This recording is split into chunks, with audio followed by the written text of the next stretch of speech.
Girls love them. Oh my god, it's Spicy Boyz! Men want to be them.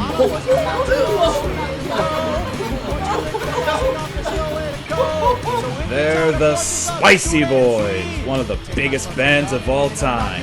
And even though they aren't together anymore, their legacy is still felt today. Truly, they were the voices of the 90s. If you don't count NSYNC, Backstreet Boys, Nirvana, Metallica, or Limp Bizkit.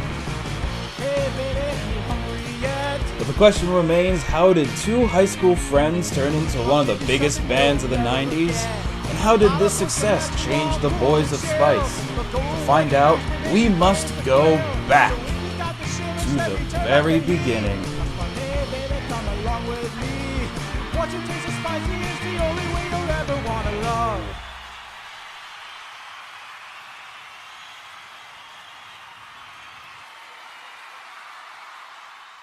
It was here, on this street, where childhood friends Bobby Salami and Nate Sullivan first met at the young age of 8. And it was here, where in a fit of rage, Nate threw his dog Sandy at Bobby, while he was trying to learn how to ride a one-wheeled bicycle.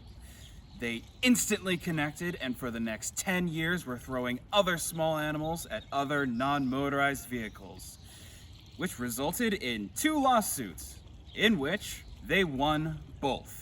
The two friends were well known around the area for their singing. Not the quality of it, but the fact that they wouldn't stop for hours at a time.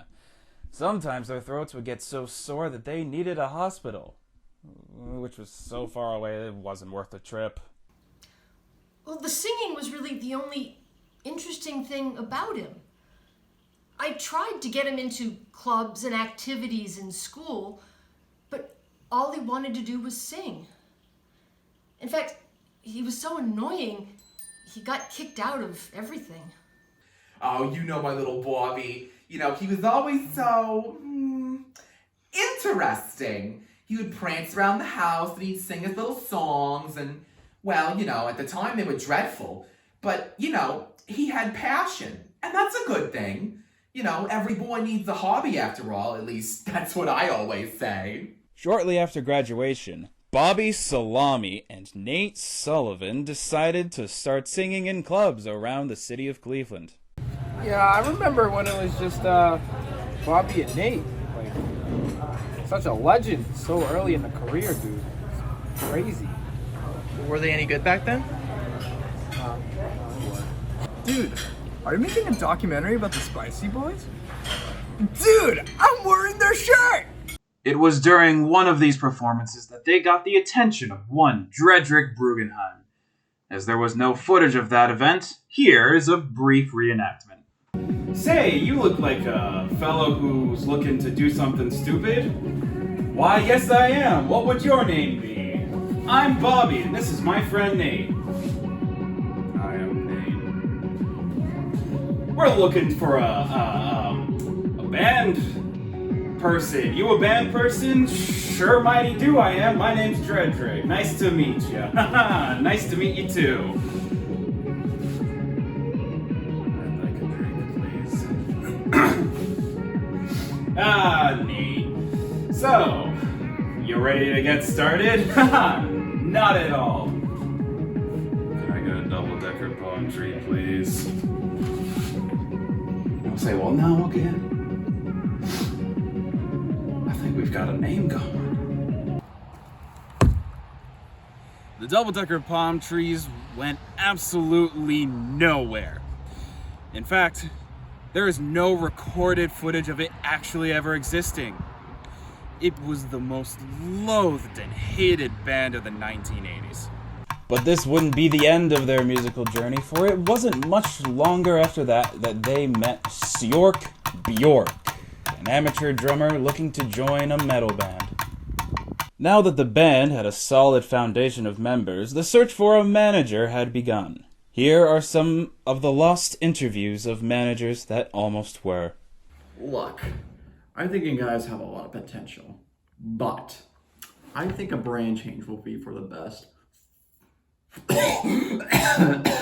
can bring a sense of professionalism to the game. You know what I'm saying? Professionalism? Nah, that's for squares. Get out of here! Hey, nice to meet you. It's even better to meet me. If you're looking for a good resume, look no further. I used to manage NSYNC in their early days, and I think I can bring the same type of class to this act. Fucking NSYNC? They don't even know what real metal is. They're just a bunch of fucking squares. Get out of here!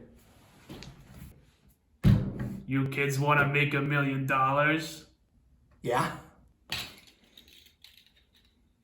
Then call me your manager, you Goombas.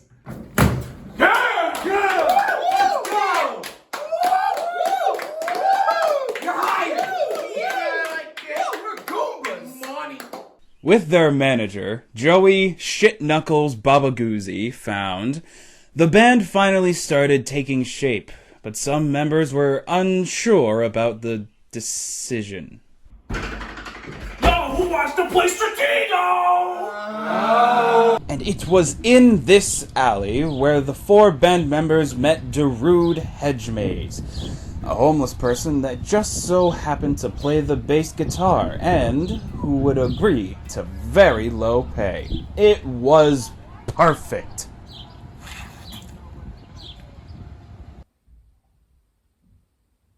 Don't ask. So you can't play bass? Yeah, I guess. Prove it.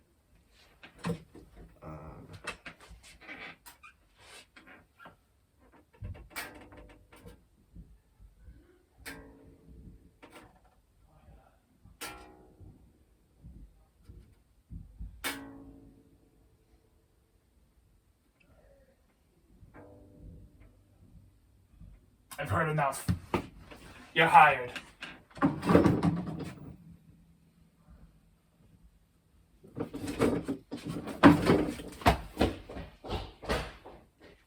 This was a great decision. And when these 5 stars aligned, genius struck. That's too vague. Like, what are we? Yeah. It's too. What are these boys? What's their motive? Obviously we're boys. I mean... at least I think we are. Yeah, we are. Alright. Okay. I don't know. It's hard, you know? In this band world, it's hard to something good. We gotta stand out. We gotta make ourselves unique. We gotta make ourselves That's how we get noticed. Like, yeah. what kind of name can make us stand out than the rest? What, dude, what's up? Oh, man. You alright? This is Spicy Boyz. Wait a minute. Oh shit. Oh.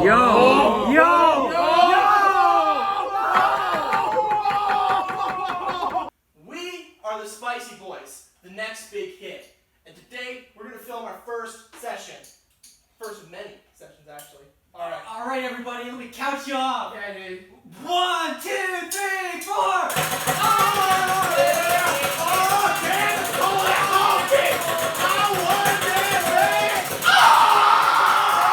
After several disastrous practices, Joey made the decision that would save their career.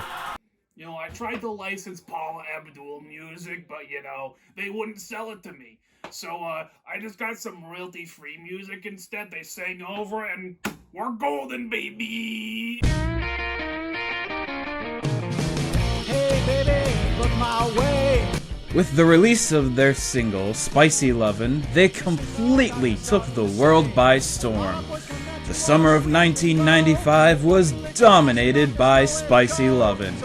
It was on the radio, in concert, and became one of the highest rated music videos of all time. Spicy love it, I've got what you need. Spicy love it, takes a love sensation. Heating up my oven for some real spicy love it. Hello, everyone, and welcome back to the show. Here tonight, I have with me the Spicy Boyz. So guys, how does it feel to have a hit single? It's honestly crazy. I never thought the success would come to me. Yeah, it's all been good except for that one time Joey Babagoozy killed a hooker.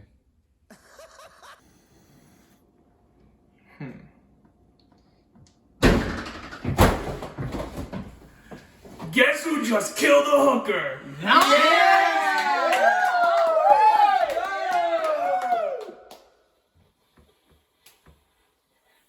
Well, how about you, Darude? How does it feel for you to have a hit song? It's alright, I guess. I mean, it's not that big of a surprise at this point. I mean, let's be real. Spicy Boyz are basically bigger than God right now. That's a pretty bold statement, Dredrick. I say it because it's true. So, I've heard that you guys, some of you anyway, were in a band beforehand. Double Decker Palm Trees? Is that ringing any bells? Nope. Yeah, I've never been in a band before now. Are you sure? I mean, I have it on pretty good intelligence that this was a band. Yes, we are sure. Absolutely sure. Yep. Never ever. All right. Easy question. Where do you guys see the band going? I'd say somewhere big.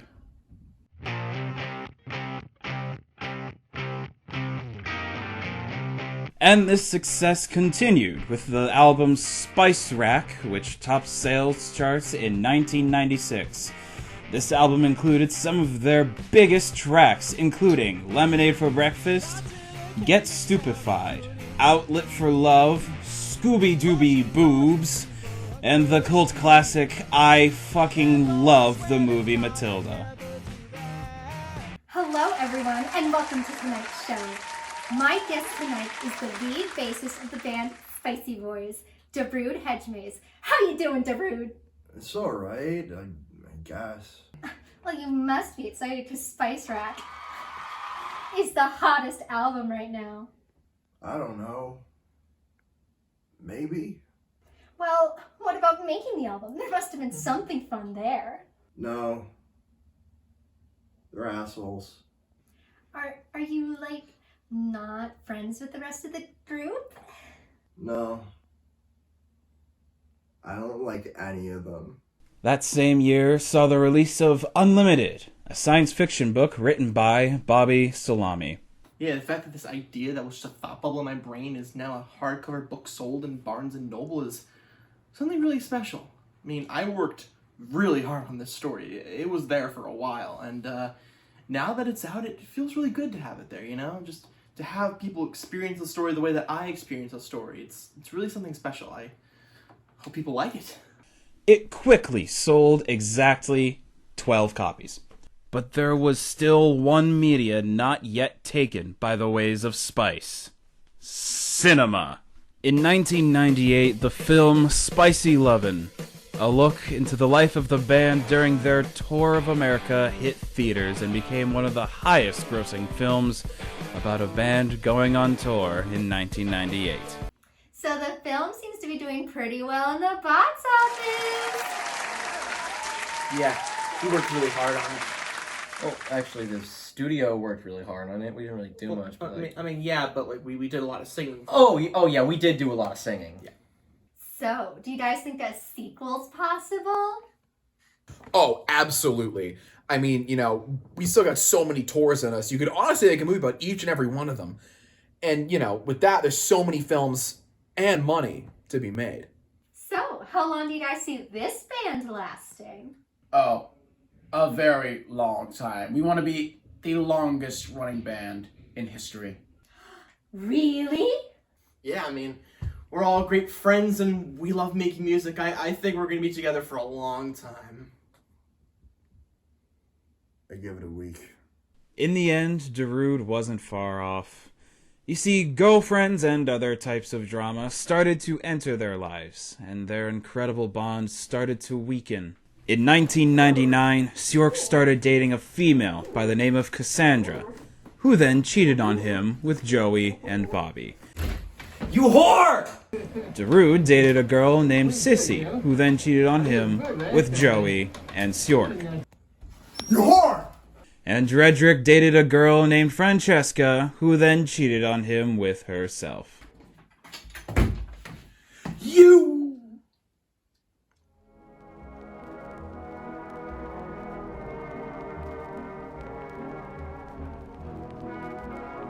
But even more so than cheating, a greater issue rose to split them further. Dude, I'm not getting you a grilled cheese. I'm not. Just order the grilled cheese and be done with it. There's no point arguing. No, you need meat, alright? I'm a vegan! Bro, grilled cheese isn't vegan, you fucking moron! I'm a vegan, which means I don't eat animal products! Cheese is an animal product! Dumbass! Oh my god.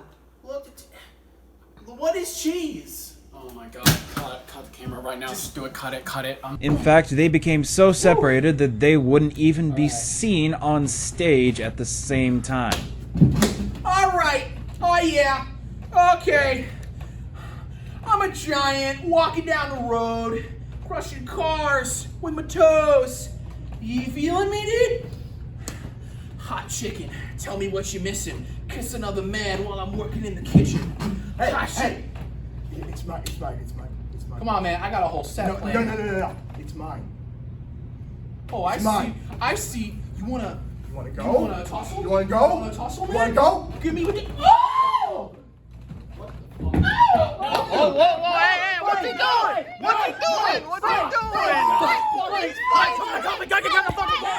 It became known as one of the biggest blowouts in music history. The fight on stage left Dredrick out of the band and Darude in a prison cell. Not for the fight, but for tax evasion. How does it feel to be humiliated live up on stage? What about that girl who cheated on you with herself? How does it feel to be in double-decker palm trees? You know what? Fuck you, man.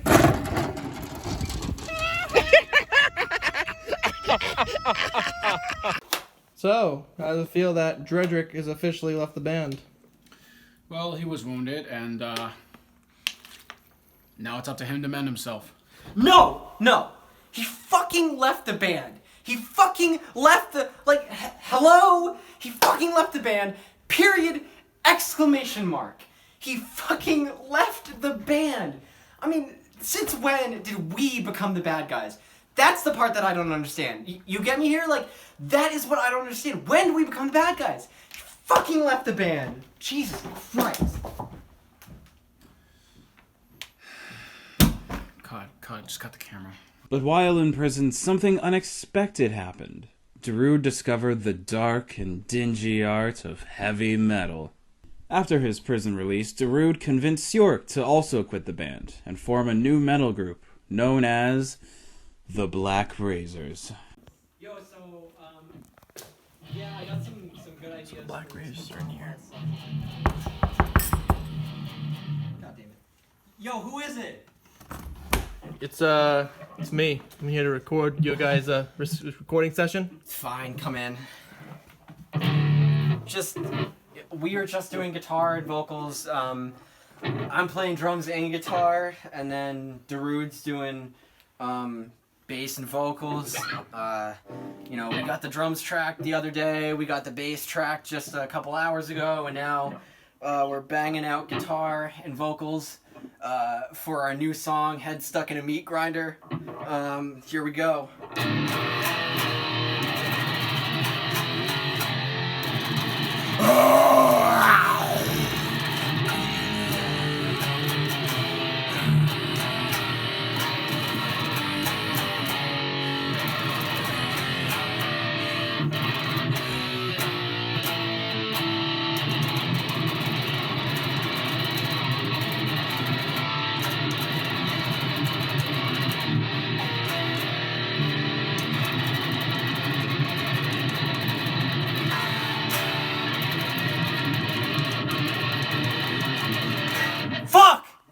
So, Darude, you're changing your name to what? Defecation. And why is that? Because that's what we are. I'm wearing it on my sleeve. Okay. This is more to Sork then. How does it feel to be in a different band from your last one? Well, it feels amazing. We finally get to let the darkness that has been building up in our hearts for all these years just seep out into our music. We're making metal that the scene has never seen before. The Black Razors will reign supreme in the metal world for decades, and to be honest, they always will. Will always be relevant. You know, it feels really freeing to be away from those spicy men. God, I hate those guys. Any comment, Darude?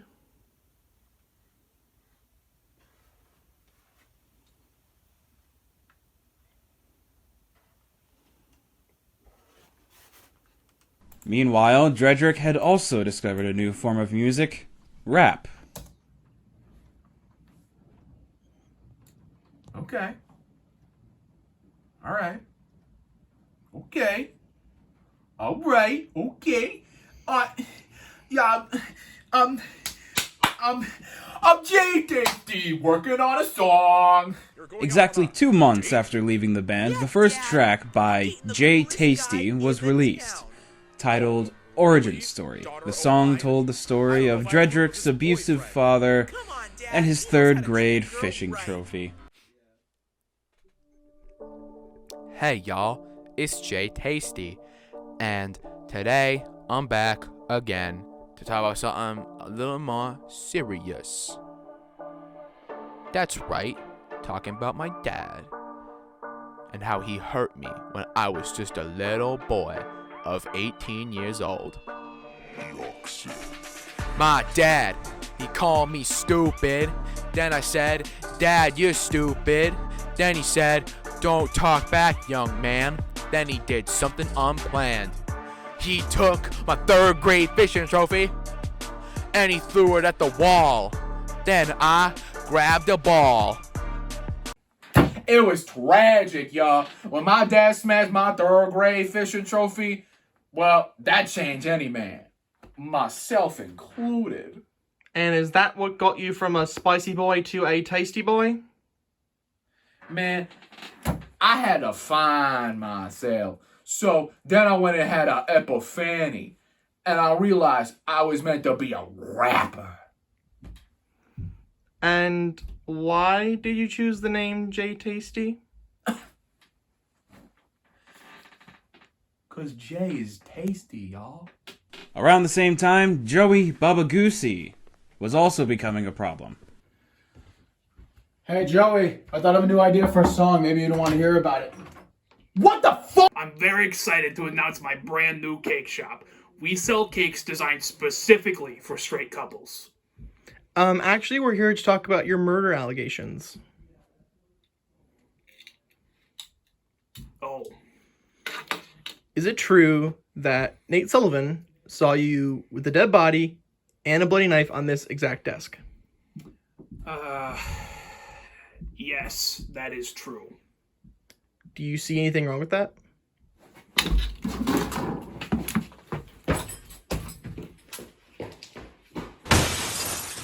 This photo of Joey, taken in Guam, is the last known record of his whereabouts. If you know anything about the location of him, contact your local law enforcement. He is wanted on several cases of murder, arson, and money laundering. Ever since the band started to fickle, Bobby had expressed an explicit want to make what he called true art. And so, 6 months and 3 days after leaving Nate, he became known as the Lone Introvert, an indie rock singer known for his depressing songwriting and feral fan base.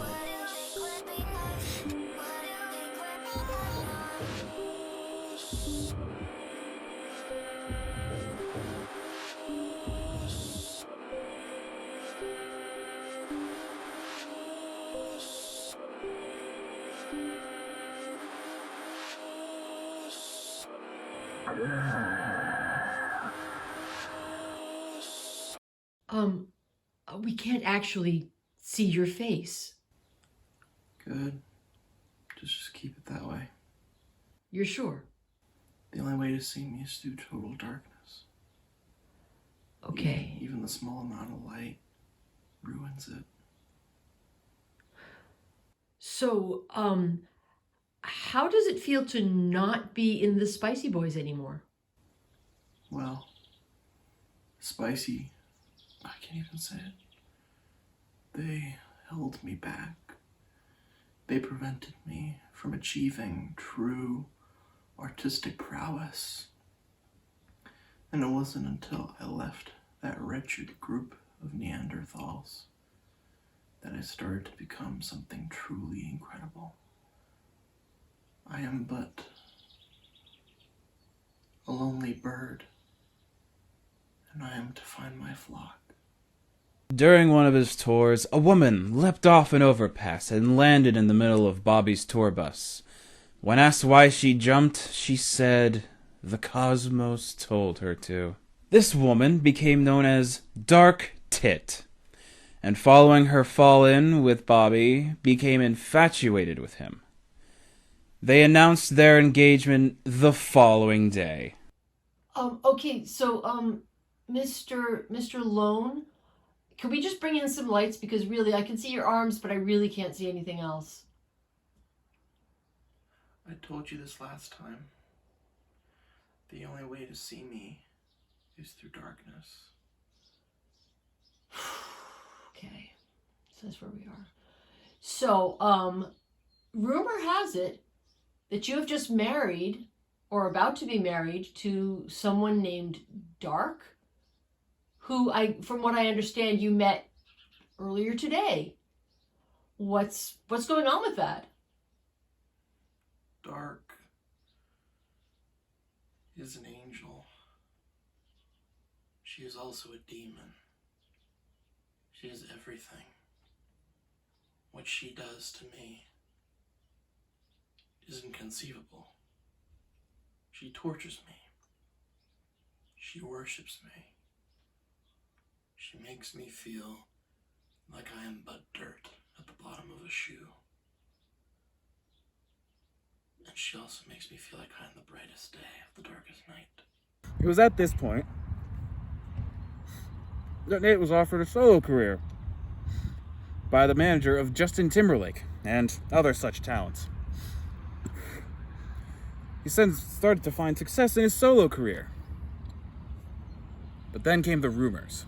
So, tell me about these strange rumors about Nate Sullivan.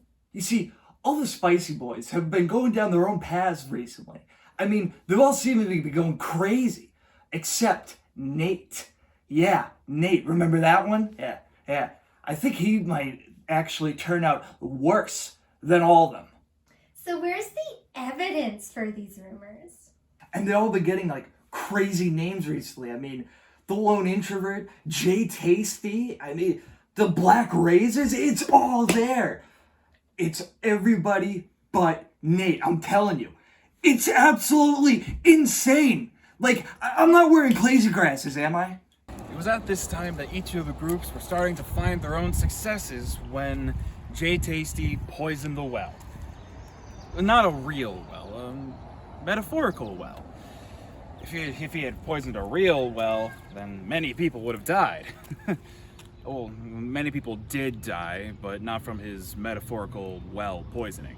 On New Year's Eve of 1999, Jay Tasty wrote Dissin', a diss track directed towards Darude of the newly formed Black Razors. Man who betrayed my trust. I'm not even gonna drop his name. You know who you are, you edgy motherfucker. Alright? Yeah. You are... Man, that emo piece of trash. Man, I hope he gets an infectious, incurable disease. So, what'd you think of that diss track there, Sork? Dude, that was some bullshit right there. Honestly, like, dude, fuck that guy. I hate him so much. He has no right to diss us like that. Like, dude, it doesn't even mean anything, right? Like, you can't even understand what he's saying. We're gonna make a track so painful that this man's ears are gonna bleed. he's gonna regret he ever made that track.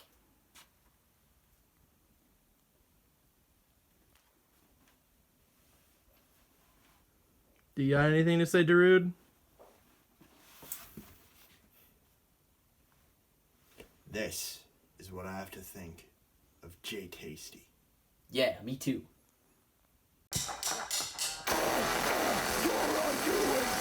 see your total destruction. Your death is my revenge.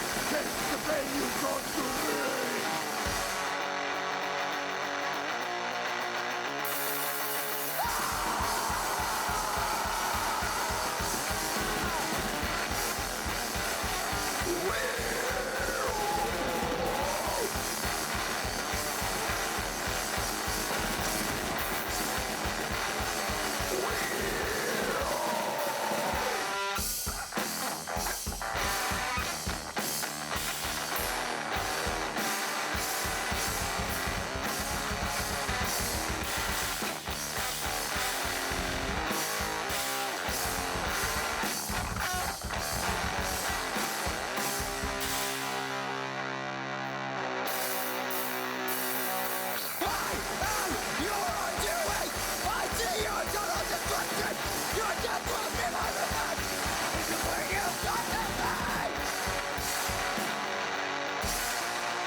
Bitch.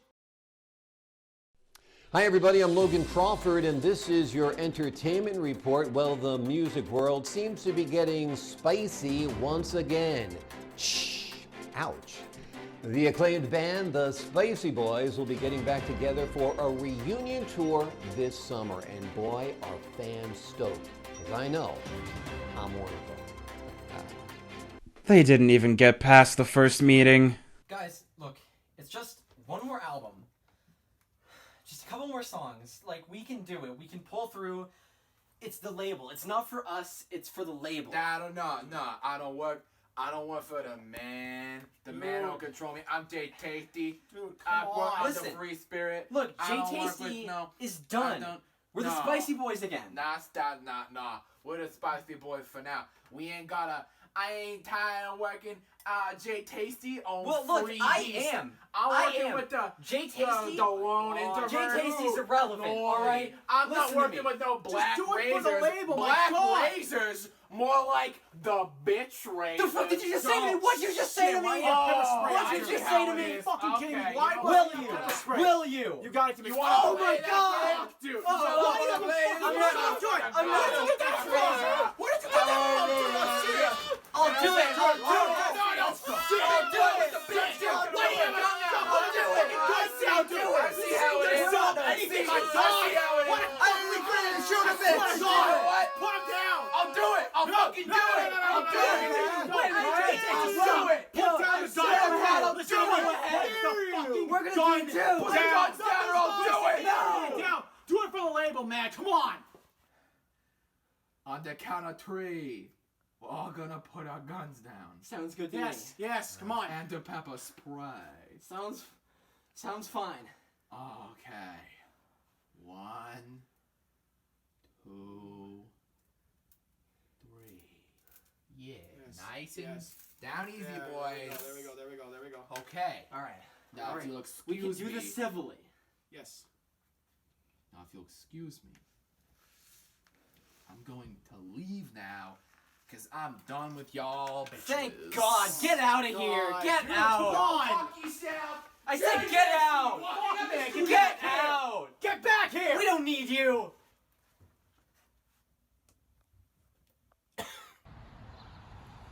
Little did they know that would be the last time that they would see each other alive. You see, only a few months after that, the boys started dying off in strange ways. First, there was Dredrick, who after consuming his first weed, died of an overdose. Sadly, Dredrick's funeral was shot up by the mob.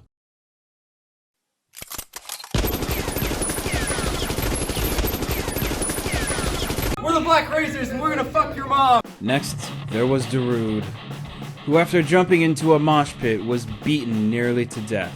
The finishing blow came when Sjork threw his drumstick into the crowd and struck Darude dead. His body was never recovered. So, how do you feel about the fact that your band member recently passed? I was shocked. And stunned. Yeah, very stunned. Well, do you think the band will continue without him? No, I honestly don't think so. It's just not gonna be the same without his screams. Well, what about you? Do you think you can continue making music? Oh yeah, definitely. I absolutely will continue making music. This was the last video recorded of Sjork. A few days later, he told a fellow bandmate that he was gonna get whole milk and cigarettes, and was never seen again. During a Lone Introvert concert, Bobby had a stunt where he hung himself on a cross in reference to the Passion of Christ. Unfortunately, the stunt went wrong and he ended up being actually crucified. But when he cried for help, all of his fans assumed it was an act and didn't help him. He died painfully, tragically, and artfully. So, you're the last one. How does it feel? I'm not gonna lie, I miss the guys. I miss our friendship and making lunches together. And I definitely miss making music with the guys. Some of the best music we ever made was with the guys. I just kinda wish we made one more album to beat the rest. But I guess that's never meant to be. Are you gonna continue making music? Yes, in fact, my next album will be a tribute to Spice Boyz for all that we've done. It's called A Tribute to Spice. So how do you feel about the rumors that the entire band was a ploy to get you into the industry, and that you were actually responsible for their deaths? What? Time is a bitch, taking many great artists with it. With 4 of the 5 members dead, it seems the time of Spice is at an end. Or is it? Over the years, there have been several supposed sightings of the Spicy Boyz, including the ones that have died. Some say that they'll all come together again to finish Colonel Sugarstone's personal mixtape, a secret album they were working on before they broke up. In fact, if you take the first letter from every song in Spice Rack, it says Hagidjerberbergiddebuff, which means absolutely nothing. But if you cover your ears, it sounds like it says Spicy Boyz will return in 2034, which many say is when they'll return to public and finish their great work. One can only hope. The story of the Spicy Boyz is legendary. Truly one of the great musical chronicles of all time. And in the end, all anyone ever really needed was some spicy lovin'.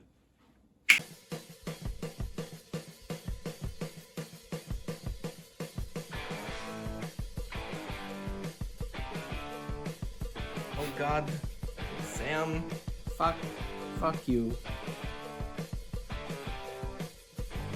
I'm hot-blooded, feel the heat. I've got the steamer burning inside of me. You're like Doritos, spicy hot. Your jalapenos and you're stirring the pot. I've got a fever of 103. Cause you came into my life and made me turn up the heat. Global warming, you can blame it on me. Cause when you touch me, baby, it's like pouring on gasoline. When we're together, it's a fire alarm blaze. Bringing the heat and we can go on for days. So keep it coming, keep us soaking my fire. So we can slow keep the fire, now's not the time to retire.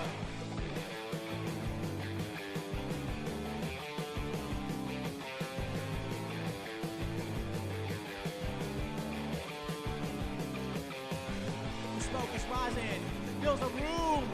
I'm overheating, I'm gonna go boom. No way blinking, no water spout. Nothing can stop the screaming, never goes out. I've got a fever of 103, cause you came into my life, hey baby, turn up the heat. Global warming, you can blame it on me. You touch me, baby, it's like pouring on gasoline. When we're together, it's a fire alarm blaze. And you bring me the heat, and we can go on for days. So keep us up in my mind. So much for smoking affairs, not that the time to retire.